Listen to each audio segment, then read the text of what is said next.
አሎ አቤት። ታደለ ከባህር ዳር ታደለ መሌ እንዴት ነህ? አለን ደህና ነህ? ደህና ነህ? እግዚአብሔር ይመስገን። እንዴት ነህ? እንዴት ነው ያለው ሁኔታ? እንዴት ነው አንድነቱን ጨርሳችኋል? ገና ነው። አንድነቱን እምቢ አላችሁ እኮ እናንተ። እንዴት አንቀበልም ብላችኋል። ሊቀመንበር ጄኔራሉ ምክትል እሱ ሁኑ ተባለ። አንቀበልም ሊቀመንበር ካልሆን ተፈራ ነው ሊቀመንበር ይሁን ተብሎ በማጆሪቲ ድምጽ የተወሰነ። ኦኬ ከሱ ምክትልነቱን ያዝ ተብሎ አልፈልግም ብሏል። ጦር ማን ሊመራ ነው? ተፈራ ሰብሳቢ ጦር የሚመራ ሞልቶ የለ። እስካሁን ማን እየመራው ነው ያታገለው? አይደለም መምራት ያለበት ጦሩ እሱ ነው መስለኝ እንደኔ ሀሳብ። ኦኬ አልተቀበሉም የሚባል ነገር አለ እንግዲህ በእናንተ በኩል ችግር ኑሮ እንደሆነ እንጂ መቼስ እንዴት ነው እንዲህ ይላሉ። ገዱ ምን አድርጋችሁት ነው? ገዱ ምን ሊያደርግ እዚህ ይገባል? ይገባ ይቀራል።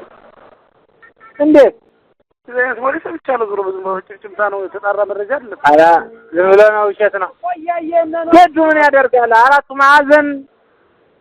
ማዕዘን ያሉ መሪዎችና ተፈራ በገለልተኛ ነው። ሌላ ማንም ዝም ብሎ ምን ያደርጋል? አሁን እኛ በእኛ ተሸዋውደን ቅዱስማ ትክክል አያስፈልግም ብዬ እኮ ነው። ለምንድነው ገዱ ስም እዚህ ሊነሳ የቻለ? ገዱ ሲጀመር ብአዴን ነው እንጂ ገዱ ፋኖ ነው።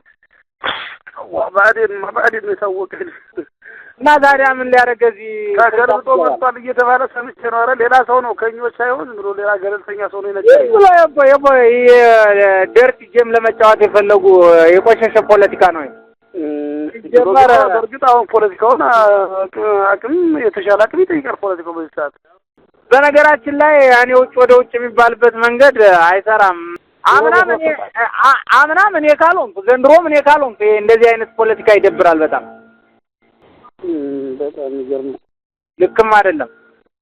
እናንተም ቢሆን ማሳየት ባለባችሁ ልክ ማሳየት አለባችሁ እንጂ ምናልባት አንዳንድ ጫጫታዎች ምናምኖች ካሉ ጄኔራል ወደፊት መጥቶ ከዛም በኋላ ደግሞ እሱ የሚሆንበትን መንገድ መፍጠር ነው እንጂ አይ እሱማ ይኸውልህ አሁን ለምሳሌ አሁን ጄኔራሉን ይሸጣዋል ትግሉ። እሺ ይኸውልህ አሁን ለምሳሌ አምና ለምሳሌ ያጫጫታ ሲነሳ አስናው ላይ ታስታውሳለህ አንተ እስክንድር ሲመረጥ ማለት ነው። እስክንድር አሁን ለምሳሌ ተመርጦ ያኔ እስካሁን ሽጦን ገብቶ ነበር ጨርሶን ተደራድሮ ዞሮ ምን አለ መሰለህ ትግል መሸጥና አለመሸጥ ዙሪያ ነግሬያለሁ ቅድምም። ሁሉም በየራሱ አውድ ታግሏል። መሸጥ ቢችል ኑሮ ያኔ ይሸጥ ነበር። ገናና እንደዛ ድልድል ተሰርቶ ዘመነ እምቢ ብለው እንዳሉ ነው የሰማው። አሁን ጎጃም ዘመነ መሪ ካልሆነ ወዲያ ያለው ሐሳቡ ማለት ነው አብንን ወሎች ወስደው እንዳፈረሱት ትግራችንም ይሸጥብናል ነው እዚህ ያለው። እኔ የምልህ እንደ ትግል ሲኒየሪቲ እንደ ትግል እንትን እኮ ጎንደር ሊቀመንበርነቱ መያዝ ነበረበት አይደለ? በሲኒየሪቲ ደረጃ እድሉን ያላገኙ ሰዎች አሉ። እንደ ዘመነው ወጥተው ሚዲያ ላይ ብዙ እውቅናን ባያገኙ በጣም ብዙ ደግሞ ጀንት ሊሆኑ ልጆች አሉ። እነሱን እንኳን አስቀድመን እኛ እንሆን አላልንም። እኛ አንተና እኔ የምናወራ ያው ስለምንግባባና በደንብ ኮሙኒኬት ስለምናደርግ ነው እንጂ ሌላው ጋር እንደዚህ ብዬ ማሰብ አላነሳም። ልክ ነህ። ስለዚህ አሁን ምንድነው መሰለህ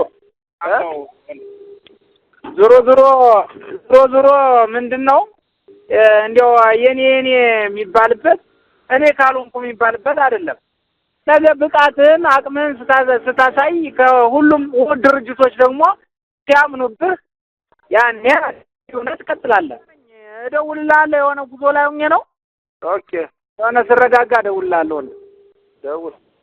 እሺ